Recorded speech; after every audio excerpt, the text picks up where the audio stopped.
Ko fuafua ke ua ke tole tau he asi tupi ai e kalisia hamutalau ke whakamoli ai e manako ke tālanga ai e tahakaina mai kalisia ke mai ke whakahoko ai whala tau whekau mahuinga.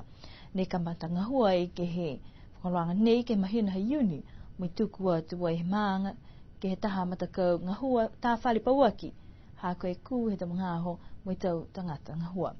Ka matakau nei ni kwa lawa lahi fuaki halo tōru a ngahua whalataha mui lamatai atu fuaki ke whalamata ngahua he kalisia.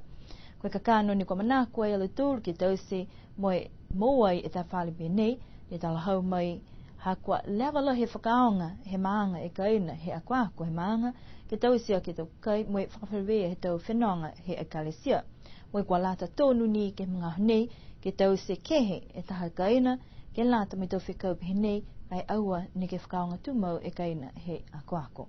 Koe aho ua he whahitapu nei ni kwa lahi e fia he maanga ha kwa whakauru ai e whale moe kwa holo mita ke tau ngahua koe mga nei kwa lahi e ngahua ke whakamau popo mai whakamau mau whalu wala ke lata ai moe hawhangianga paua ki ka whakahoko ai ke he mahina ha o ke topa.